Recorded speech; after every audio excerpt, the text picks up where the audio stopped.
The Keldari ship emerged from hyperspace with a gentle ripple of blue light. Its sleek silver hull reflected the distant stars as it approached Earth's orbital defense station. Inside the human command center, Admiral Peter Jones watched the alien vessel with a mixture of excitement and caution. First contact had happened 6 months ago, but this marked the beginning of formal diplomatic relations between humanity and the Keldari Alliance. Incoming transmission from the Keldari flagship, announced Communications Officer Susan Miller. "Put it through," Admiral Jones replied, straightening his uniform. The main screen flickered to life, revealing the tall, blue-skinned figure of Ambassador Zexavora. Like all Keldari, he had 4 eyes arranged in a diamond pattern and skin that seemed to shimmer with an inner light. "Greetings, Admiral Jones," the ambassador said in carefully practiced English. "The Keldari Alliance extends its hand in friendship." "Welcome to Earthspace, Ambassador. We're honored to host your delegation." After the formal greetings ended, Admiral Jones turned to Captain Allison Wright. "Captain, your ship will escort the Keldari vessel to the diplomatic station. You'll also oversee their tour of Earth facilities." Allison nodded. At 35, she was one of the youngest captains in the fleet, known for her quick thinking and diplomatic skills. "Yes, sir. The USS Horizon is ready for escort duty." 2 days later, Captain Wright stood in the observation lounge of the diplomatic station, watching Ambassador Zexavora and his aides examine a display about human history. "Your species has achieved much in a short time," the ambassador remarked, "though some aspects of your civilization seem puzzling." "How so, Ambassador?" Allison asked. "This concept of dedicated emergency services," Zexavora said, pointing to an image of firefighters battling a blaze. "You select healthy members of your society and train them to rush toward danger." Allison smiled. "That's right. Firefighters, paramedics, search and rescue teams, they're all volunteers who choose to protect others." The ambassador's upper eyes blinked in what Allison had learned was a sign of confusion. "But this is highly inefficient. You risk losing more lives." "We believe the risk is worth it to save those in danger," Allison explained. Zexavora made a soft clicking sound with his mouth. "The Keldari would consider this illogical. Our approach is to prevent such emergencies through technology and design. When disasters do occur, we use automated systems or expendable drones. And if those fail, then nature must take its course," the ambassador said simply. "It would be unreasonable to expect living beings to enter a burning structure or a toxic environment." Later that week, Allison met with her crew in the USS Horizon's conference room. Among them was Jack Summers, a stocky man with kind eyes and a graying beard. Before joining the space service, Jack had been a firefighter for 15 years in Chicago. "They really don't understand why we do it," Allison told the group. The ambassador seemed almost amused by the concept. Jack shook his head. "Can't blame them, I guess. Their bodies are more fragile than ours in some ways. High temperatures and smoke are more deadly to Keldari physiology." Dr. Olivia Martinez, the ship's chief medical officer, joined the conversation. "Their medical philosophy is different too. They focus entirely on prevention rather than emergency response. Their doctors rarely perform emergency procedures." "Admiral Jones has approved the next phase of cultural exchange," Allison announced. "We're invited to visit their space station, Harmony 7. Jack, Olivia, you're both coming as part of our delegation to demonstrate various aspects of human culture." Jack raised an eyebrow. "Me? I'm not exactly a diplomat, Captain." "That's exactly why you're going," Allison replied with a smile. "The Admiral wants to show the Keldari the diversity of human perspectives. Your experience as a first responder gives you insights none of us have." 3 weeks later, the human delegation arrived at Harmony 7. The space station was a marvel of alien engineering, a spinning ring of interconnected modules surrounding a central hub. Its outer shell gleamed with a pearlescent material unknown to human science. As they docked, Allison was struck by the strange beauty of the station. Unlike human designs with their practical angles and clearly marked emergency exits, the Keldari structure flowed like water, frozen in time, with curved corridors and spaces that seemed to blend into one another. Ambassador Zex Vora personally greeted them at the airlock. "Welcome to Harmony 7, humans. We are honored by your presence. This station represents the pinnacle of Keldari design philosophy, beauty and function in perfect balance." The tour that followed was impressive. The Keldari showed off their advanced laboratories, living quarters, and the central garden that recycled the station's air through a complex system of alien plants. "Your technology is amazing," Jack commented as they examined the station's power core, a swirling mass of blue energy contained within a transparent sphere.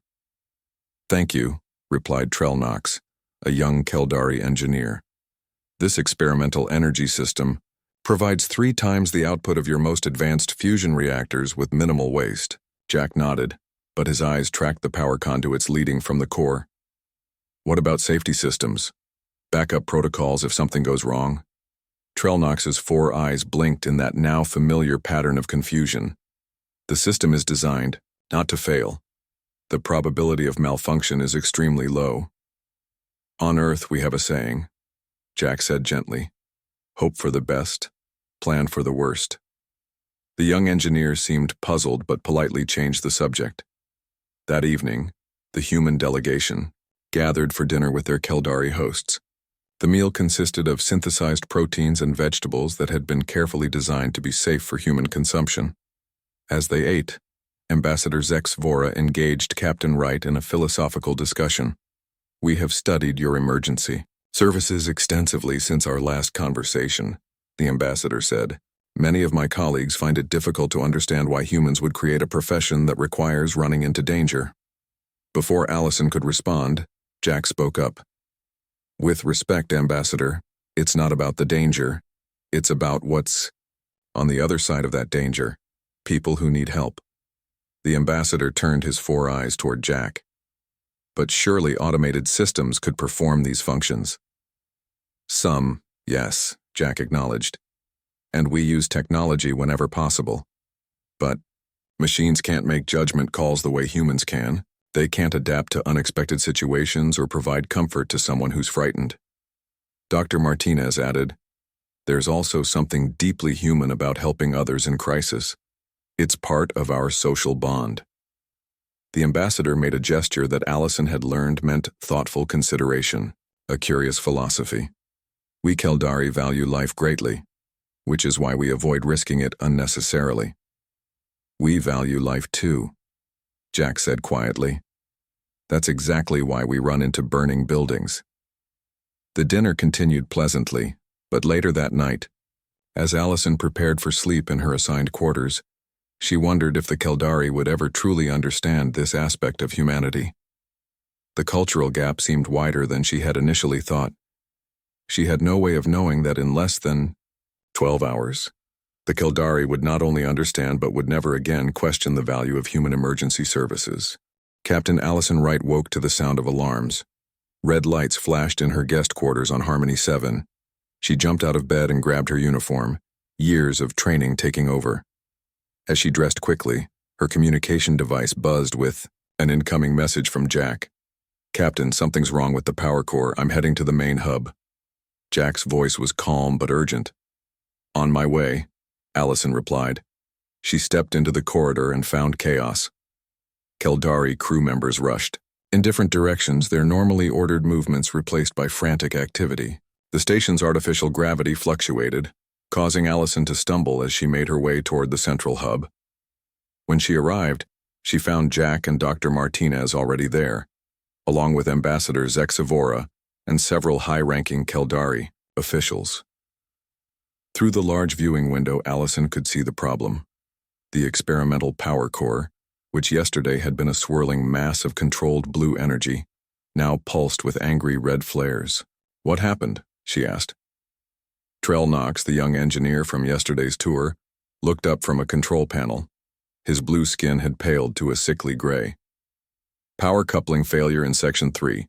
The containment field is destabilizing." "Can you shut it down?" Jack asked. The engineer's 4 eyes blinked rapidly. "We're trying, but the emergency protocols aren't responding." As if to emphasize his point, a loud boom echoed through the station, and the floor beneath them shook Allison grabbed a railing to steady herself. In the distance, she heard screams. Ambassador Zexivora turned to a security officer. Report. Explosion in the experimental lab adjacent to the power core, the officer replied. The blast has damaged multiple systems. Fires are spreading in the residential sections. Casualties? Dr. Martinez asked. Unknown. Our sensors are damaged. Jack stepped forward. What about fire suppression systems? Trell Knox shook his head. They were designed for small, contained incidents. Nothing like this. Another explosion rocked the station stronger than the first. The lights flickered and went out, replaced seconds later by dim emergency lighting. We need to evacuate, one of the Keldari officials said. All non-essential personnel to the escape pods. Ambassador Zexivora nodded. Begin evacuation procedures. Priority to civilians and visitors. With respect, Ambassador, Allison said. Your people need help now. How many Keldari are in the affected areas? The security officer consulted a damaged display. At least 300 in the residential ring, but the fires are spreading too fast. The atmosphere in that section contains elements that accelerate combustion. Jack exchanged a look with Olivia. We need to organize rescue teams, he said. The Keldari officials stared at him. Impossible, one said. The affected areas are too dangerous to enter. Not for us, Jack replied. He turned to Allison. Captain, request permission to form an emergency response team. Allison nodded without hesitation. Granted, take whoever volunteers. You cannot be serious, Ambassador Zexivora said.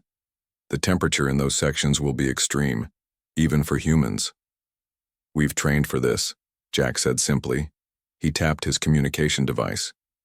Attention all human personnel. This is Jack. Summers. We have a station-wide emergency. I need volunteers with emergency response experience to meet me at supply storage near the main hub. Within 5 minutes, 8 humans had gathered. Besides Jack and Olivia, there was Eric Powell, a former Coast Guard rescue swimmer, Laura Kim, who had worked as a paramedic, Sam Wilson, an engineer with search and rescue training, Nate Rodriguez, a security officer with firefighting experience, Carol Bennett, a pilot who had volunteered with disaster relief, and Ben Harper, a communications specialist who had served with a mountain rescue team. Here's the situation, Jack told them, his voice steady. We've got fires spreading through the residential ring with hundreds of Keldari trapped. Their systems are overwhelmed and they don't have trained emergency personnel. What's the plan? Eric asked. We split into teams of 2. Our priority is evacuation, not firefighting. The station's construction is unfamiliar, so we'll need Keldari guides. Trell Knox stepped forward. I will help. I know the station's layout. Jack nodded. Good. What about protective equipment? The young engineer led them to a storage room. We have environmental suits designed for external repairs. They offer some heat protection, but they weren't made for these conditions. They'll have to do, Jack said. Dr. Martinez, set up a triage area here at the hub.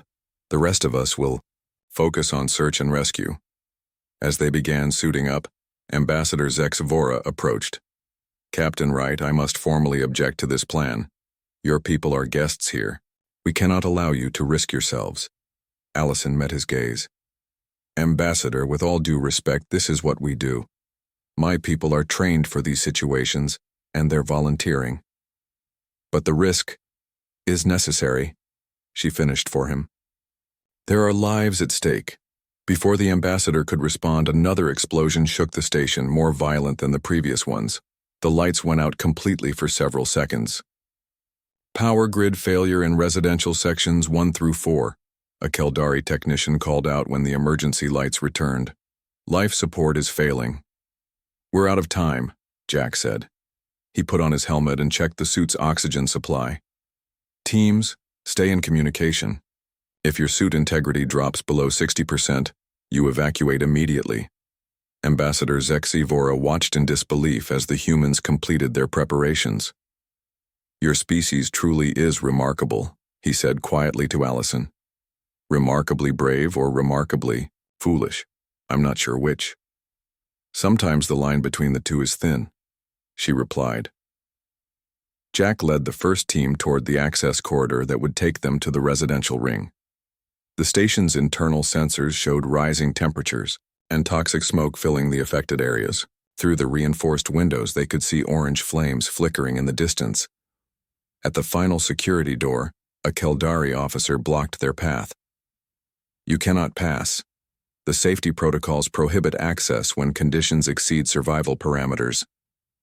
Override. The protocols, Jack said. I cannot.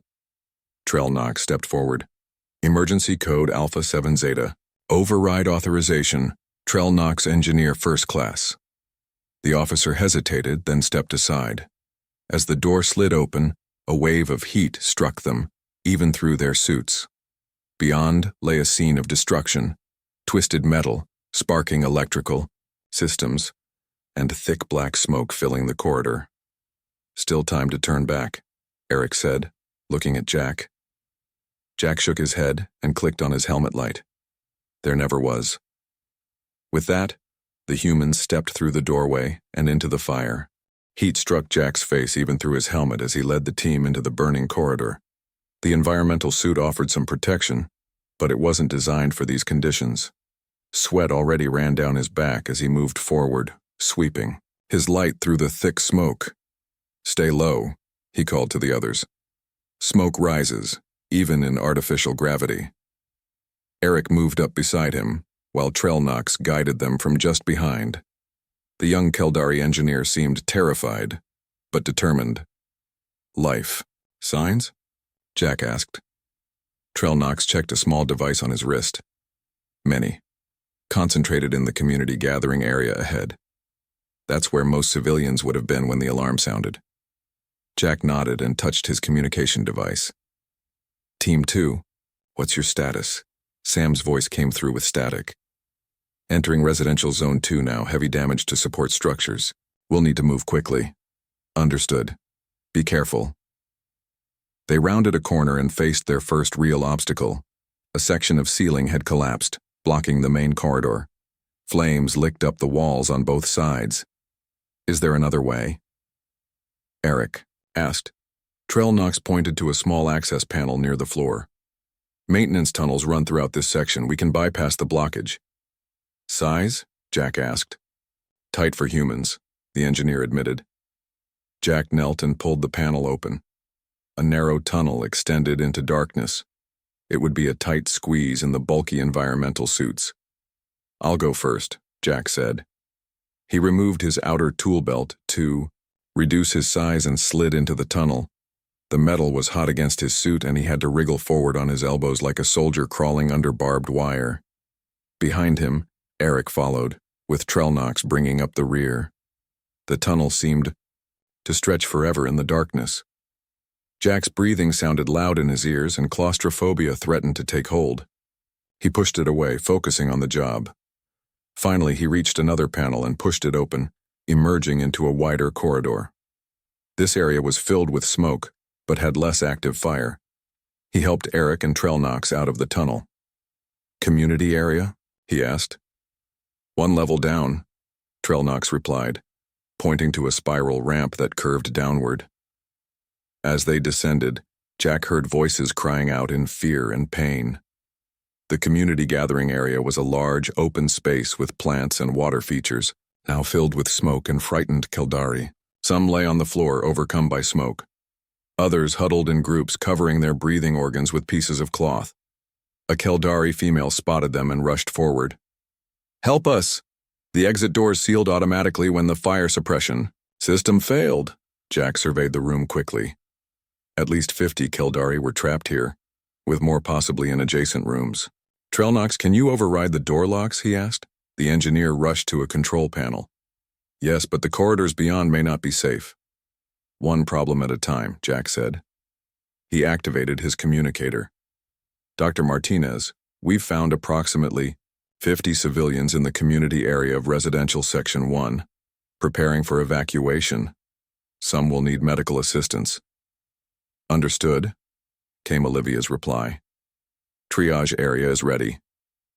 Eric had already begun checking the Keldari who had collapsed. Smoke inhalation mainly, he reported. But their respiratory systems are more sensitive than ours. Jack addressed the frightened aliens. We're going to get you out of here. Form groups of 5. Each group follows exactly where we step. Stay low to avoid the worst of the smoke. 1.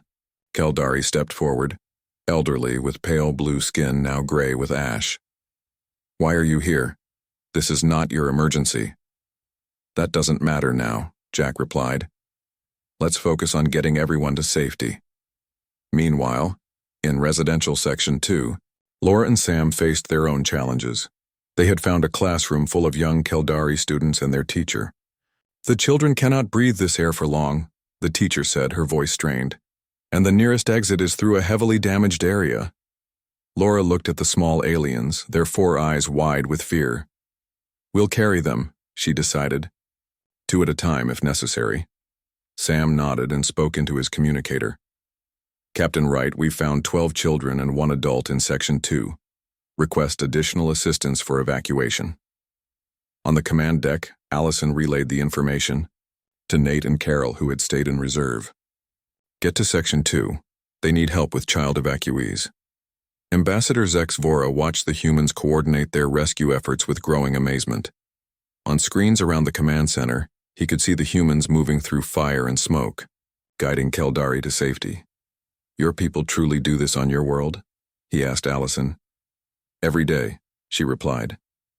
Back in Section 1, Jack's team had successfully opened the sealed doors. They began leading groups of Keldari through the safest path they could find. Trelnox proved invaluable, knowing which corridors would provide the most direct route to safety. As they moved the 3rd group, Jack's communicator crackled. Jack, this is Ben. We've got a problem in Section 4. Part of the outer hull is showing signs of stress. If it fails, that entire section will decompress. How many people still in there? Jack asked. At least 20, mostly technical staff who stayed to try and stabilize the systems. Jack made a quick decision. Get them out now. Don't worry about equipment or data, just people. He turned to Eric. Can you handle the rest of the evacuation here? Eric nodded. Go. They need you more. Jack looked at Trelnox. Can you get me to Section 4 quickly? Yes, but it's the most dangerous area now. Then we'd better hurry. As they moved toward the connecting corridors, another explosion rocked the station. Jack was thrown against a wall, pain shooting through his shoulder. Trelnox helped him up. Are you injured? The Keldari asked. Jack tested his arm. It hurt, but he could move it. I'm fine. Let's keep going. They entered Section 4 to find conditions much worse. The heat was intense, and structural supports groaned under stress. Jack spotted Ben and Carol trying to convince a group of Keldari technicians to leave their equipment. We cannot abandon the research, one technician insisted. This is decades of work. It won't matter if you're dead, Jack said, joining them. The hull is failing. We have minutes, not hours. A loud cracking sound emphasized his point as a viewport developed a spiderweb of fractures. Captain Wright, Jack called over his communicator. Begin full evacuation procedures for Section 4. Hull breach imminent. Understood, Allison replied. Emergency bulkheads are preparing to seal. The Keldari technicians finally realized the gravity of the situation. They began moving toward the exit, but one paused by a small room. The specimens, he said. They are irreplaceable. Before anyone could stop him, he rushed into the room. Jack followed, finding the technician trying to gather containment units holding what looked like living tissue samples. Leave them, Jack ordered. I cannot. They are the key to... His words were cut off as the ceiling above them collapsed in a shower of sparks and metal. Jack lunged forward, shoving the technician out of the way. Pain exploded across his back as debris struck him, knocking him to the floor. Through a haze of pain, he heard someone shouting his name. Hands grabbed him, pulling him up. He found himself supported between Ben and the Keldari technician he had saved. The bulkheads are closing, Ben shouted. We have to move now. Together, they staggered toward the exit, racing against time and fire as the station continued to come apart around them. Ben and the Keldari technician half-carried Jack through the corridor as emergency lights flashed warnings of the imminent bulkhead closure. Jack's back burned with pain where the debris had struck him, but he forced his legs to move. Faster, Ben urged, his voice strained. Behind them, metal groaned as the damaged hull weakened further. The sound of rushing air grew louder, the first sign of a small breach forming. Ahead, the massive emergency bulkhead had begun its slow descent. "We're not going to make it," the Keldari technician said, his 4 eyes wide with fear. Jack gritted his teeth. "Yes, we are." With a surge of effort, they increased their pace. The gap under the bulkhead narrowed with each second. Carol had already made it through with the other evacuees and stood on the other side, urging them on. "Come on," she shouted. They reached the bulkhead with only 2 feet of clearance remaining. Ben pushed Jack through first, then helped the Keldari slide under. As Ben rolled through, the bulkhead sealed behind him with a heavy thud, cutting off the sound of escaping air from the failing section. "That was too close," Ben gasped, helping Jack to his feet. A medical team rushed forward, led by Dr. Martinez. "Jack, what happened?" she asked, examining the damage to his suit. "Ceiling collapse," he managed. "How many still unaccounted for?" "Focus on yourself for a minute," Olivia said firmly, helping him remove his damaged helmet. "The others are handling the remaining evacuations." The Keldari technician stood nearby, watching with all 4 eyes. "You saved my life," he said. "Why would you risk yourself for me?" Jack winced as Olivia applied a cooling gel to his burns. "It's the job." "No," the Keldari insisted. "It is more than that." Before Jack could respond, Captain Wright's voice came over the communication system. "Attention all rescue teams. We have a new emergency. Ambassador Zek Savora and 4 others are trapped in the diplomatic conference room. A structural collapse has blocked the main entrance." Jack tried to stand, but Olivia pushed him back down. "Don't even think about it, you're injured." "Is there another way in?" Jack asked over his communicator. "Maintenance access," came Sam's reply, "but it's through a section with active fires." "I know that area," said the Keldari technician. "I can guide a team." Jack looked at Olivia. "Patch me up, I'm going." "Jack, you can barely stand. The ambassador is trapped. This isn't just about rescue anymore, it's about our relationship with the Keldari." Olivia hesitated, then nodded reluctantly. "I'll stabilize you, but someone else needs to take the lead." On the command deck, Allison monitored the situation with growing concern. The station's structural integrity was failing faster than predicted. New fires erupted as systems overloaded. "Time estimate?"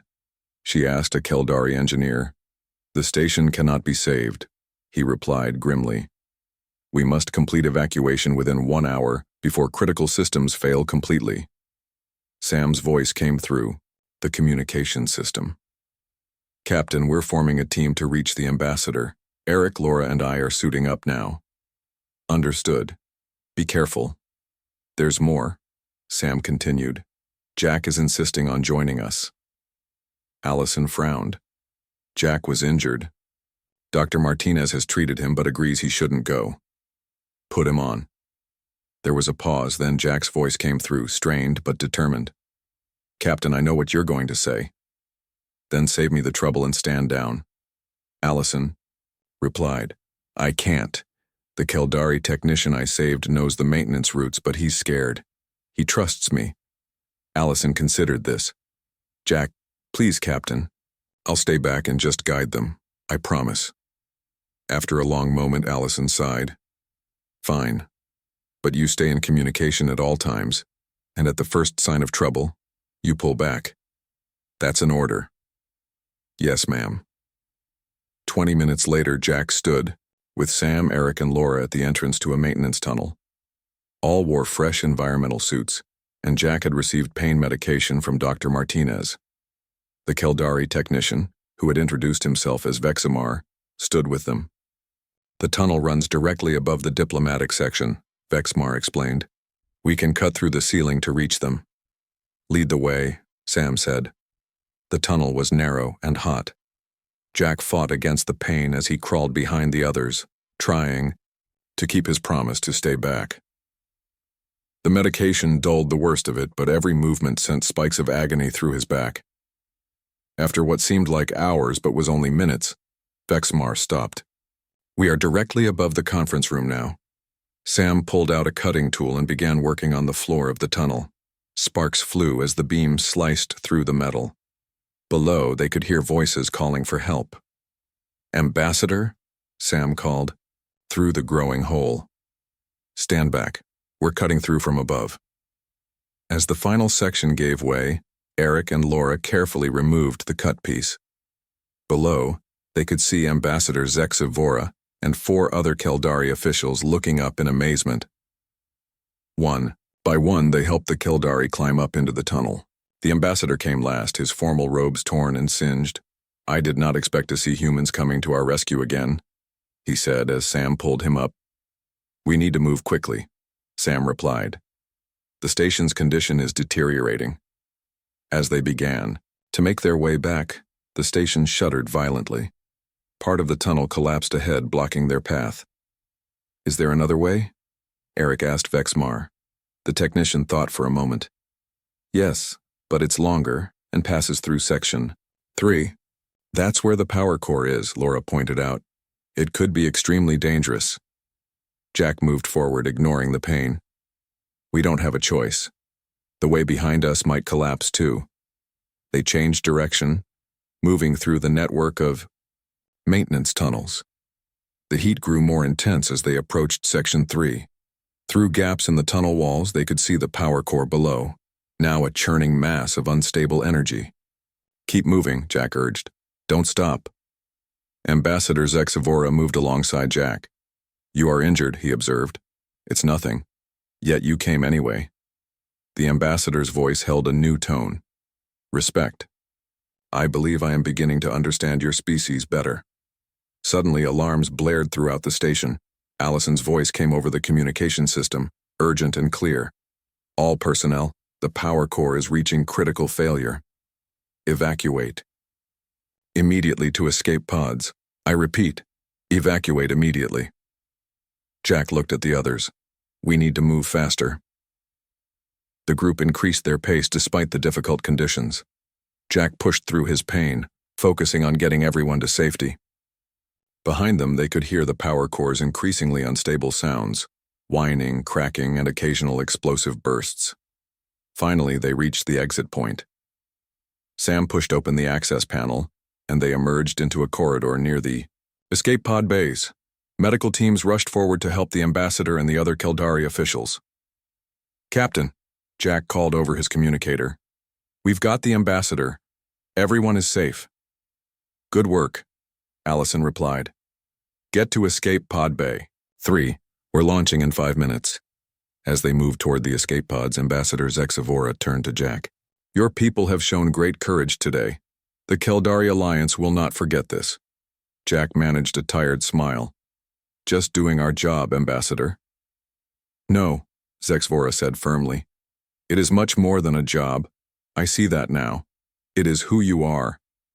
The final evacuation order sounded as they reached the escape pod bay. Through the viewports, they could see other pods already launching, small crafts moving away from the dying station. Behind them, Harmony 7, once the pride of Keldari engineering, began to break apart as its power core reached the point of no return. 3 months after the destruction of Harmony 7, Captain Allison Wright stood at attention in the grand hall of the Keldari High Council on their home world. The massive chamber, with its soaring crystal columns and pale blue lighting, was filled with Keldari officials and human representatives. Jack Summers stood beside her, his back healed but still occasionally painful from his injuries. The rest of their rescue team formed a line behind them, all wearing their formal uniforms. Ambassador Zexavora approached the central platform. His voice, amplified by the room's perfect acoustics, carried to every corner. "Today we honor those who showed us something we did not understand," he began.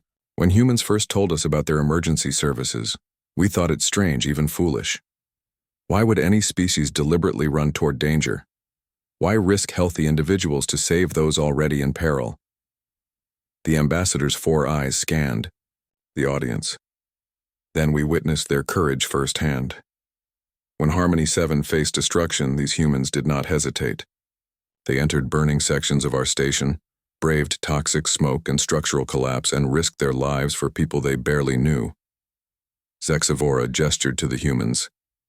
Their actions saved 423 Keldari lives, including my own. More importantly, they taught us a profound lesson about what it means to be truly civilized. A murmur of agreement rippled through the Keldari audience.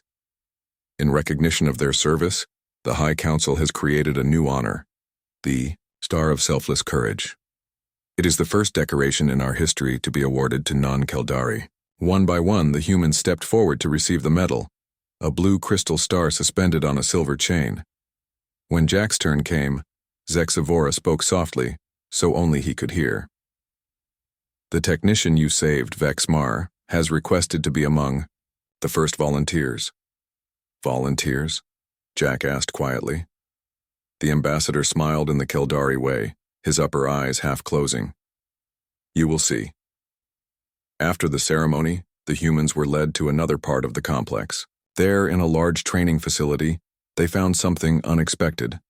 30 Keldari wearing uniforms similar to Earth's firefighters, complete with helmets modified for their 4 eyes. A tall Keldari stepped forward and saluted in the human manner. Instructor Summers, we are ready to begin our training. Jack looked at Allison in confusion. Ambassador Zexavora explained. This is the first class of the Keldari Emergency Response Division. The High Council has unanimously approved its formation, and we have requested instructors from Earth to help train our volunteers. You want us to teach Keldari how to be firefighters? Jack asked. Not just firefighters, the ambassador replied. Search and rescue, emergency medical response, disaster management, all the disciplines your species has developed. We have much to learn. But your physiology is different from ours, Dr. Martinez pointed out. You're more vulnerable to heat and smoke, which is why we have designed new protective equipment with help from your engineers, a Keldari scientist explained, demonstrating a sleek environmental suit. It provides triple the heat protection of the station suits you wore during the rescue. Over the next 6 months, Jack and several other human emergency service veterans remained on the Keldari homeworld, teaching their techniques and adapting procedures to Keldari physiology. What began as simple training evolved into a cultural exchange as the humans learned about Keldari society, and the Keldari learned about the human spirit of service. One evening, after a particularly challenging training exercise involving a simulated building collapse, Jack sat with Vexmar in the facility's rest area. You've made remarkable progress, Jack told him. Your team completed the rescue in record time. Vexmar's skin flushed a deeper blue with pride. We had excellent teachers, but I still struggle to understand something. What's that? On Earth, your emergency workers often receive little compensation or recognition for their service, yet they continue to volunteer. Why? Jack thought for a moment. It's not about recognition. It's about knowing that someone's alive because of what you did. There's no feeling like it in the world. Vexmar nodded slowly. I think I am beginning to understand. After you saved me on Harmony 7, I felt different, changed. I wanted to give others the same chance you gave me. 1 year after the destruction of Harmony 7, the first official Keldari Emergency Response Division graduated from training. The ceremony was attended by dignitaries from both species. Ambassador Zexavora, now promoted to High Counselor, gave the keynote address. Today marks not just the beginning of a new division, he said, but a new understanding between our peoples. The humans have given us more than knowledge. They have given us a new perspective on what it means to value life. The newly graduated responders demonstrated their skills in a series of exercises, moving with confidence through smoke-filled chambers, scaling walls, and performing rescue techniques. Their human instructors watched with pride. They're better than I expected, Eric told Jack. They had motivation, Jack replied. After experiencing what it's like to be rescued, they wanted to provide that same service to others. 5 years later, Jack, now working as an instructor at the International Space Emergency Response Academy on Earth, received an urgent message. A human mining colony on the planet Viridian had suffered a catastrophic seismic event. Thousands were trapped in collapsed underground structures. As Jack prepared to join the rescue effort, news arrived that 3 Caldari rescue ships had already responded to the distress call. They were the first to arrive, their crews entering unstable tunnels without hesitation to save the trapped miners. When Jack's team finally reached Viridian, they found the Caldari rescuers already hard at work. Leading them was Vexmar, now a chief emergency coordinator. "We came as soon as we received the distress signal," Vexmar explained as they coordinated their efforts. "Our ships were closer." Jack watched as Caldari rescuers carried injured humans to safety, their specialized equipment and training paying off in lives saved. What had once been a uniquely human trait, the willingness to risk oneself for strangers, had become a shared value. Later, as they took a brief rest after 20 hours of continuous operations, a young human miner approached Vexmar. "I don't understand," she said. "Why would Caldari risk their lives for humans they don't even know?" Vexmar looked at Jack and smiled. "Because someone has to run into burning buildings," he replied. "That's a lesson the humans taught us, and we will never forget it." Jack felt a surge of pride as he watched human and Caldari rescue teams working side by side. What had begun with confusion and even mockery had evolved into mutual respect and shared purpose. The emergency services, once a puzzling human concept, had become a bridge between species. And whenever new species joined the galactic community, the Caldari were the first to explain the importance of having people willing to run toward danger rather than away from it. A lesson they had learned from humans, passed on now with the fervor of converts who had seen the truth with their own eyes.